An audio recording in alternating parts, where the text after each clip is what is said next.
पूर्वी बीडमध्ये 15-15 दिवस नागरिकांना पिण्यासाठी पाणी मिळत नव्हतं. 20-20 दिवस घरात पाणी येत नव्हतं. मात्र बीड नगरपालिका अतिशय हुशार झाली आहे. आता घरच पाण्यात आहे अशी परिस्थिती निर्माण झाली आहे. बीड जिल्हा प्रशासनानं विवेक जॉन्सन आणि नगरपालिकेचे CO फडसे साहेब आणि नवनिर्वाचित 52 नगरसेवक यांनी नीट पाहावं. हा व्हिडिओ तुम्हाला मी दाखवण्याचा प्रयत्न करतो.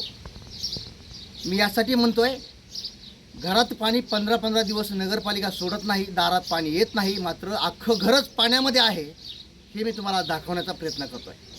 मी ज्या ठिकाणी उभा आहे ही ठिकाण आहे बीडच्या रेल्वे ब्रिजजवळ.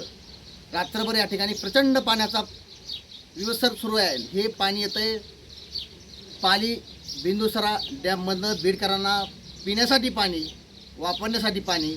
तेच पाणी अख्खी रात्र या ठिकाणी वाया गेलं आहे. लाखो लिटर पाणी वायाला गेलं आहे. मी या ठिकाणी दाखवण्याचा नक्की तुम्हाला या ठिकाणी प्रयत्न करतो. आपण पाहू शकतो या ठिकाणचा जे काही परिसर आहे प्रचंड प्रमाणामध्ये या ठिकाणी पाणी आलेलं पाहायला मिळतंय. ते पाणी एका जवळ असणाऱ्या शेतकऱ्याच्या घरातसुद्धा आलेलं आहे, दारातसुद्धा आलेलं आहे. पाणी कसं जात होतं हे त्या ठिकाणी मी तुम्हाला नक्कीच, तुम्ही कुणीकडे साईडला गेलं बघितलं तरी पाणीच पाणी आहे. हा परिसर अगदी पाण्याने भरलेला आहे. जणू काही पावसाळ्यामध्ये जसं पाणी असतं त्याचप्रमाणे हा पाण्याचा विसर्ग सुरू आहे.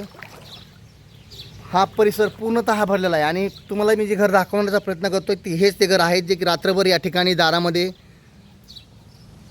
पाणी आहे. घराच्या चारी बाजूंना पाणी पाहायला मिळत आहे.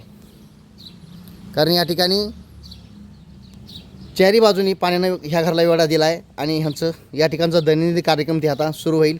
चूल पेटली पाहायला मिळते पाठीमागं. कारण सकाळ झाली आहे. हे पाणी रात्रभर याच ठिकाणी होतं.